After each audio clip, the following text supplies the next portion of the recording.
Who is it who walked the streets of Galilee, healing the sick and setting the captives free?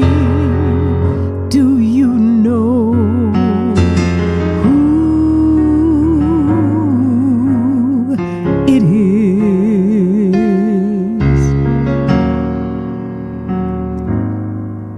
Who is it who for sinners shed his blood, and now for cleansing all can plunge beneath that flood? It's Jesus. But do you know who he is?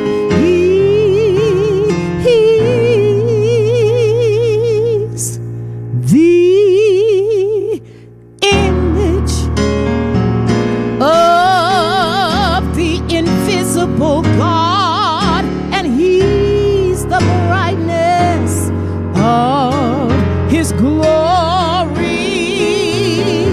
the first, the last, the future, the past. He is God. He's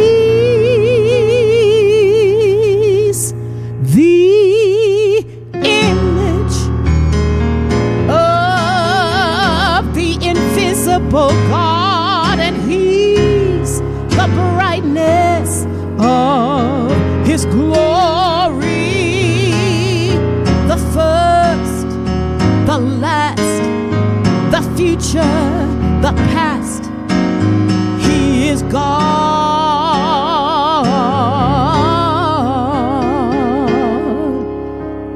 The first, the last. He's my future and my past. He is God. God.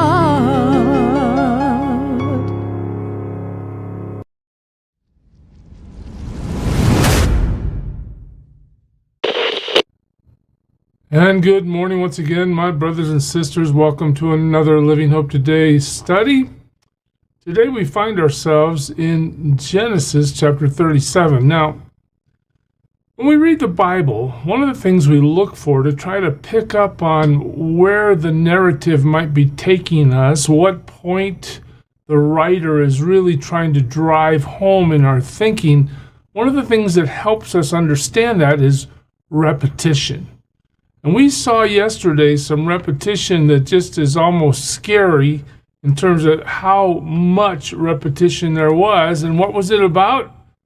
Well, it was about hating Joseph.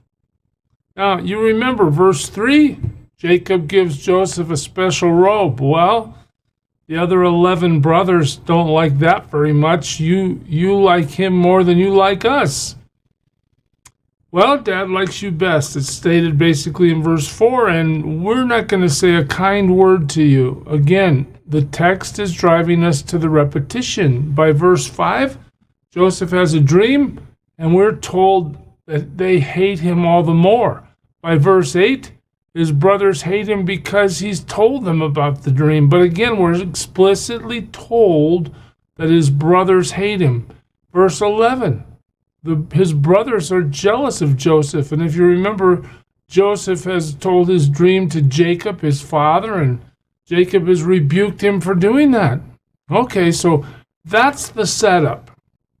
So when we get to 37:12, we see that the hatred that's been lurking in the hearts of his brothers now comes to the surface.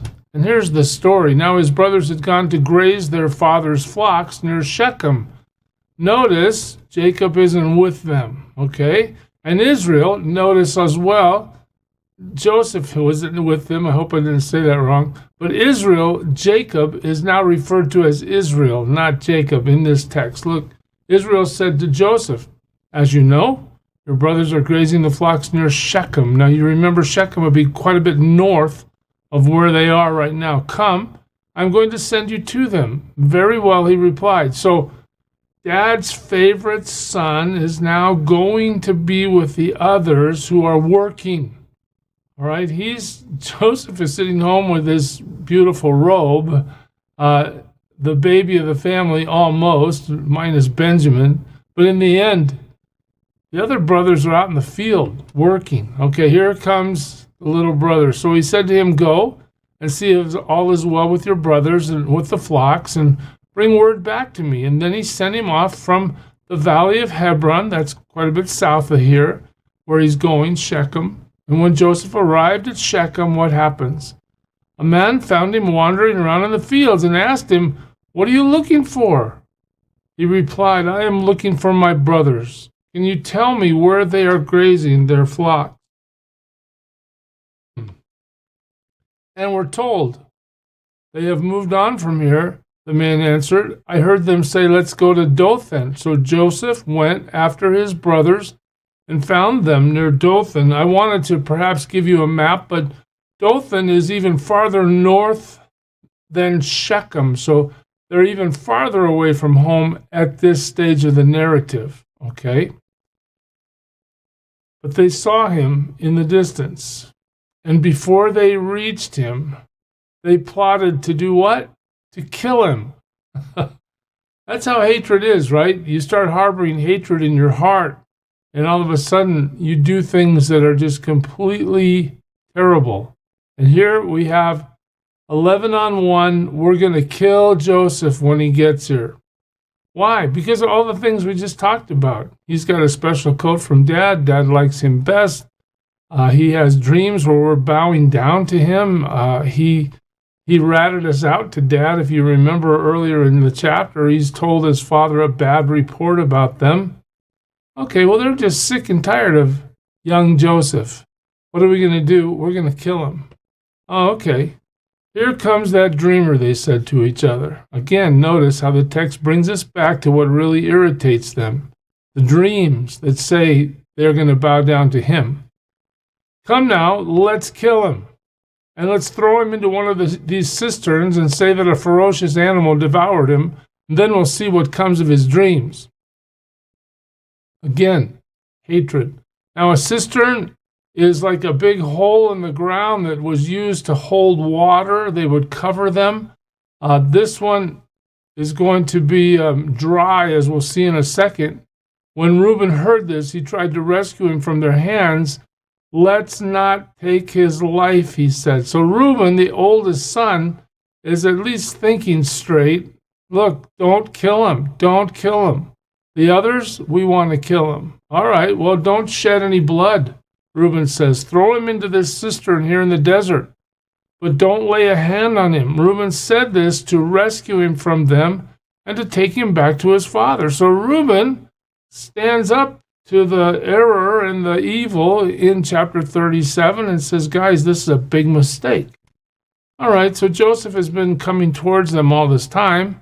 When Joseph came to his brothers, they stripped him of his robe. Look at that. Joseph has no sense of what this robe means to them. He's just wearing it because it's he likes it. The richly ornamented robe he was wearing. Again, Dad likes me best. Let me flaunt it right in your face. And they took him and threw him into the cistern. Now, the cistern was empty. There was no water in it. Now, that's important to know because normally these cisterns had water in them. And if they did, potentially Joseph could have drowned in that cistern. It would have been unsustainable, but this one was dry. All right, there's no water in it. The text makes sure we understand. As they sat down to eat their meal. Wow, okay. We're going to take our brother's robe. We're going to throw him into the cistern. What should we do now? Oh, let's have lunch. As they sat down to eat their meal, they looked up and saw a caravan of Ishmaelites coming from Gilead. All right, here comes a whole caravan of people and goods and camels. And their camels were loaded with spices, balm, and myrrh, and they were on their way to take them down to Egypt. So now this group is traveling from north to south. Dothan is considerably north of where Jacob is living. So here comes the caravan. What do they decide to do? Judah Who's Judah? Remember the Lion of Judah? He's the one through which the rulers will be coming, even the Christ himself. Doesn't look too good in verse 26. Judah said to his brothers, "What will we gain if we kill our brother and cover up his blood? Let's not kill him. Come, let's sell him to the Ishmaelites and not lay our hands on him after all. He is our brother, our own flesh and blood." The brothers agreed. So now Judah, as an intermediary, takes steps to save Joseph, but still, the loving brotherly response might be that, hey, our brother's kind of messed up. His ego is a little off the charts, but we're not going to kill him and we're not going to sell him.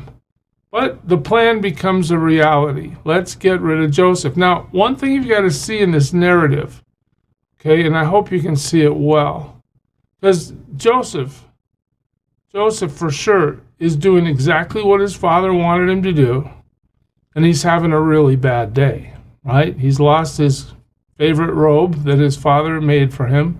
He's sitting in a dark cistern because his brothers hate him, and he doesn't know what's going to happen to him. Are they going to kill him? He's just waiting. Terrible, terrible day for Joseph. But what you need to see as the thread that runs through this narrative is God is working out his plan. Even though these are terrible circumstances and Joseph is being actively persecuted, even if he deserved it, from one sibling's point of view, he doesn't deserve to be killed. He doesn't deserve to be sold. These things are happening to him. But what we won't see until the narrative gets us way down the road from here is God's plan is in place, and every detail of this event, these sufferings that Joseph endures, are twofold. They're going to build Joseph into a mighty man of God, and they're going to accomplish God's plan in the future, even though Joseph has no way of knowing that now. He might be thinking that God has abandoned him completely at this point. All right? So his brothers, through Judah's advice, agree not to kill him. Instead, they sell him to the Ishmaelites. Okay, so when the Midianite merchants came by, his brothers pulled Joseph up out of the cistern and sold him. Sold him for what? 20 shekels of silver. Now, a lot of scholarship takes the story of Joseph and tries to run parallels through the story of Joseph to the story of Jesus. Jesus is sold for 30 shekels of silver, right? Jesus is here to do his Father's will. Joseph is doing what Jacob asked him to do. Joseph is sold into slavery. Jesus is murdered, right? I mean, there's some parallels here that are fascinating. And, oh, by the way, Joseph is the key instrumental person in delivering his people from famine, all right, which will eventually lead to delivering his people out of Egypt through Moses. So in some sense, Joseph is there to deliver and save his people, another parallel to Jesus. But I invite you to analyze the story of Joseph and see if you can see more parallels. Anyway, he's sold for 20 shekels of silver to the Ishmaelites, and they take him to Egypt. Well, Joseph, you're not going back home. You're not going to give your report to your dad. Your brothers hate you, and they've gotten rid of you. When Reuben returned to the cistern and saw that Joseph was not there, he tore his clothes.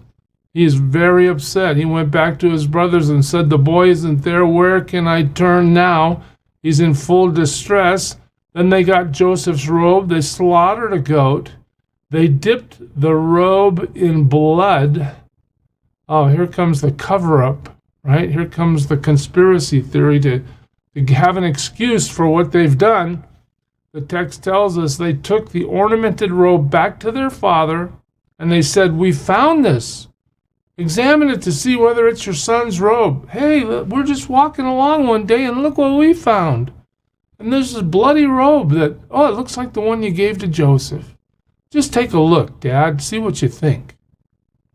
Unbelievable. He recognized it, and he said, "It is my son's robe. Some ferocious animal has devoured him. Joseph has surely been torn to pieces." Now, all the brothers know that's not true. But in order to cover up their evil, none of the brothers says a word. None of the brothers confesses. Now they're all in on it, and they're all keeping their mouths shut, and they're willing to let their father experience the grief of the loss of his favorite son, whether they like it or not. He is their favorite son. Joseph is Jacob's favorite son. Okay.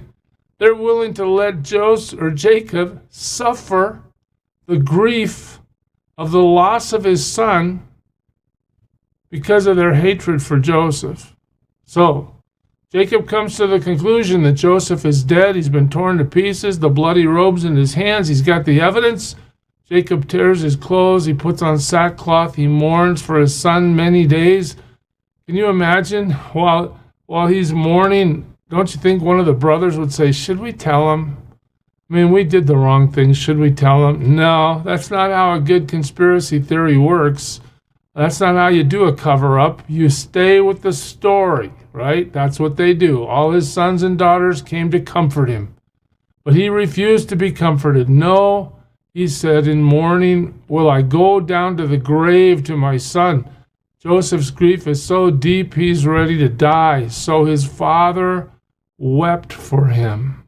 His father wept for him. All right, so we see that episode. Joseph is betrayed by his brothers, sold into slavery to the Ishmaelites who are walking to Egypt. Joseph is gone. The cover-up is accomplished. Jacob is mourning the loss of his son. The brothers say nothing. They allow it. They just comfort him. It's okay, Dad. You'll be all right. Secretly, I'm sure they're excited about the fact that that little twerp brother that they hate isn't finally out of their hair.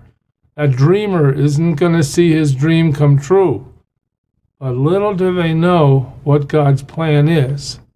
And we end this section here. Meanwhile, the Midianites sold Joseph in Egypt. So now he's a slave. They sold him to Potiphar, one of Pharaoh's officials, the captain of the guard.